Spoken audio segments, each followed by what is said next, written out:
نحمده ونصلي على رسوله الكريم اما بعد اعوذ باللہ من الشیطان الرجیم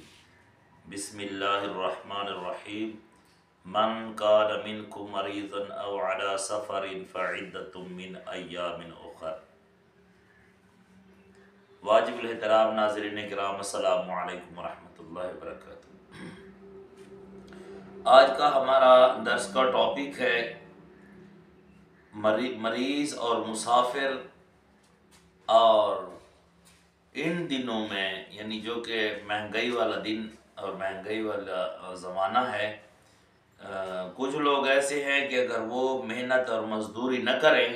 تو ان کا گزران بڑا مشکل ہو جاتا ہے۔ تو آج انشاءاللہ ان تین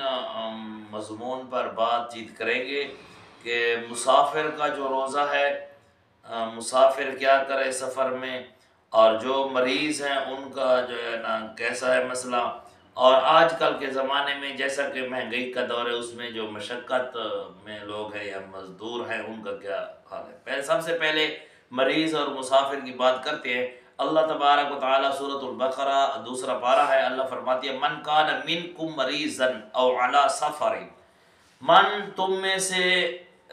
کوئی آدمی مریضاً بیمار ہو، مریض ہو، او علی سفر یا سفر پر ہو، تو فعدۃ من ایام اخر، وہ دوسرے دنوں میں ان کی گنتی کر کے روزوں کی قضا کرے۔ یعنی سفر کی حالت میں جتنے بھی اس نے روزے چھوڑے ہیں تو ان روزوں کو یعنی ان کی قضا کرے دوسرے دنوں میں۔ مریضاً کوئی آدمی بیمار ہے تو آج کل جیسے کہ لوگ خود ڈھکوسلے چھوڑتے ہیں اپنے آپ سے کہ بھئی یار مریض پھر کیسا پھر ڈاکٹر لکھ دے۔ ہر ایک آدمی بھائی اپنی مرض کو جانتا ہے، ٹھیک ہے، کیونکہ اللہ تبارک و تعالیٰ قرآن کریم میں فرماتے ہیں لا یکلف اللہ نفسا الا وسعها، میں نے کسی جان پر اتنا بوجھ نہیں دیا الا وسعها، مگر اس کی وسعت کے مطابق۔ اب اپنی وسعت ہر کوئی جانتا ہے، اپنی بیماری کو بھی جانتا ہے، تو مسلمان ایسا کرتا نہیں ہے کہ وہ بہانے ڈھونڈے اور ہم اس کے اوپر جو ہے الزام ڈالیں کہ بھئی یار یہ مریض نہیں ہے ویسے روزہ نہیں رکھ رہا، تو ہمیں کیا پتہ ہے کہ اس کی بیماری کتنی ہے۔ تو برداشت کے مطابق جو ہے اگر کوئی آدمی بیمار ہے بالکل اس کو پتہ ہے تو پھر روزہ چھوڑ سکتا ہے۔ فعدۃ من ایام اخر، دوسرے دنوں میں۔ اسی طرح سفر میں بھی ہے، تو سفر میں بھی اجازت قرآن کریم نے دی ہے، اس میں کسی مولوی کی کسی عام آدمی کی کوئی ضرورت نہیں ہے بات کرنے کی، اللہ نے اجازت دی ہے۔ ہاں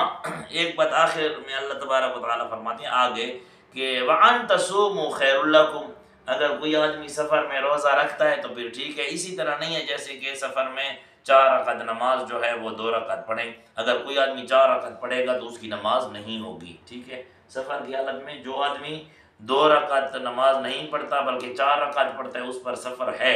تو اس کی نماز نہیں ہوگی، اس کی قضا کرے گا 2 رکعت نماز کی۔ تو اسی طرح روزہ نہیں ہے بلکہ روزے کی صرف جو ہے نا اجازت ہے، اور اللہ تبارک و تعالیٰ نے آگے فرمایا وَأَن تَصُومُوا خَيْرٌ لَكُمْ، اگر تم روزہ رکھ سکتے ہو تو ٹھیک ہے، جیسا کہ آج کل سہولیات ہے راستے میں سفر میں، تو کوئی آدمی اگر روزہ رکھ لے تو بالکل ٹھیک ہے، اگر نہیں رکھتا تو کوئی بھی اس پر یہ فتویٰ نہیں لگا سکتا کہ بھئی روزہ کیوں نہیں رکھا۔ آگے چلتے ہیں،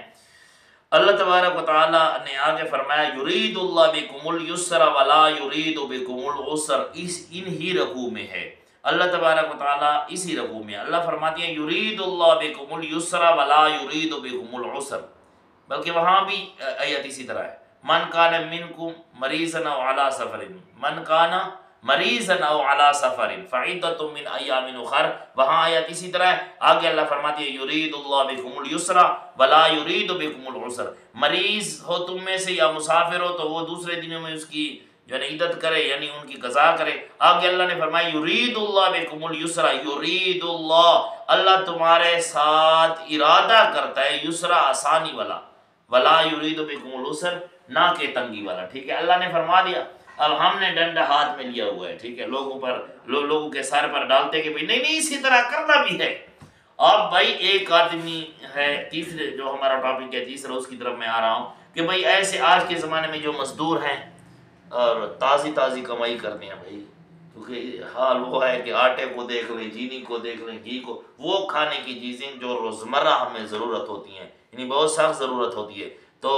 اس میں جو ہے نا بہت سارے لوگ ایسے ہیں کہ اس وقت کمائی کرتے ہیں اور پھر اس وقت جو ہے نا آٹا وغیرہ لیتے ہیں تازہ تازہ، اور ان کے پاس کچھ بھی نہیں ہوتا۔ اب میں اپنے کہوں نہیں میری تو طاقت ہے یار، ایک مثال کے طور پر، یا آپ کی یا دوسرے کو، ہم یہ تو احساس کریں نا، اس دنیا میں کون تو ایسا ہوگا،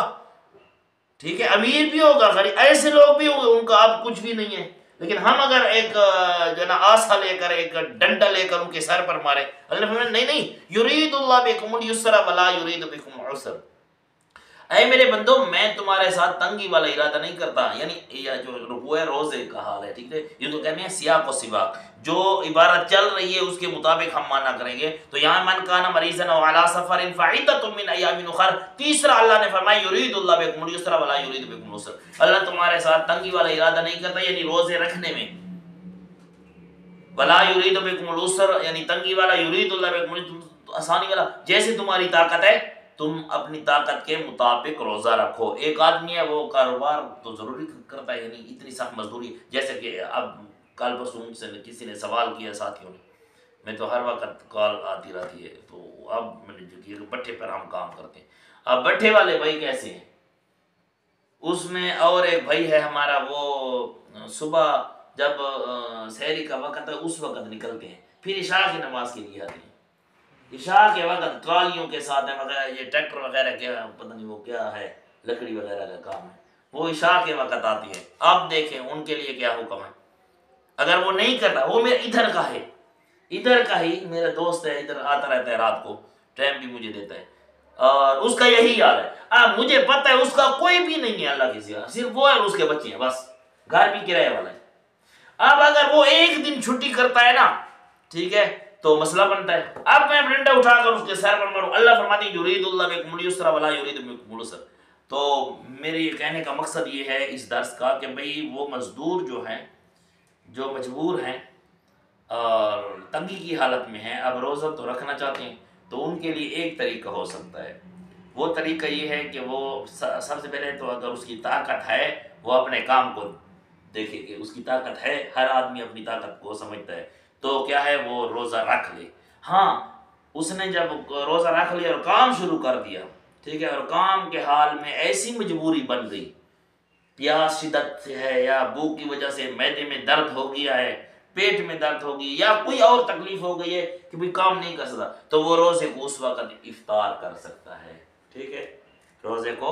توڑ سکتا ہے، نہ اس پر کفارہ آتا ہے، نہ اس پر 60 مسکین والا کفارہ آتا ہے، نہ 60 روزے آتے ہیں، بلکہ اس روزے کو فعدۃ من ایام اخر، دوسرے دنوں میں اس روزے کی قضا کرے گا، اور اگر ایسی حالت میں اس نے توڑ بھی دیا تو اس کو روزے کا بھی پورا ثواب ملے گا، وہ حدیث اس پر ٹچ نہیں ہوگی، جو حدیث نبی اکرم صلی اللہ علیہ وسلم نے فرمایا کہ کوئی آدمی رمضان المبارک کا ایک روزہ چھوڑ دے، اگر دوسرے دنوں میں اس کو ساری زندگی رکھے نا، ایک روزے کا ثواب اسے نہیں ملے گا، ٹھیک ہے، مطلب وہ ثواب نہیں ملتا جو رمضان المبارک میں، اس کا مقصد یہ ہے کہ بھئی ایک آدمی رمضان شریف کا روزہ ایک آدمی نے چھوڑا ہے نا، اگر ساری زندگی روزے رکھے اس ثواب جیسا نہیں ہے، لیکن یہ حدیث کا مطلب یہ نہیں ہے، یہ حدیث یہ ہے کہ جس آدمی نے رمضان کے روزے کو متعمدن چھوڑا ہے، جیسے ہے نا من ترک الصلاۃ متعمدن فقد کفر، جس آدمی نے ایک نماز چھوڑی ہے متعمدن فقد کفر، پھر کافر ہوا جب اس نے متعمدن چھوڑی ہے، جان بوجھ کر چھوڑی ہے، ایسے تو نبی علیہ السلام سے قضا ہوئی تو فوراً قضا کی، قضا کا طریقہ بتایا، اسی طرح ایک طرف حدیث ہے کہ وہ روزہ جو اس نے رمضان المبارک میں چھوڑا ہے تو فعدۃ من ایام اخر، اگر وہ بیماری کی وجہ ہے یا مشقت کی وجہ ہے تو اللہ اس کے ساتھ زیادتی نہیں کرتا، تو جتنے بھی مزدور حضرات ہیں جی وہ اگر اتنی سخت ہیں تو خدا اپنے آپ، ہاں اب پہلے اب بھی آپ بڑوں سے پوچھیں نا، بڑے جو ہے کبھی کبھی چھوڑتے بھی ہیں نا، ہم ایسے نہیں کہتے ہمارے بزرگ ہے، کوئی چھوڑتا بھی ہے،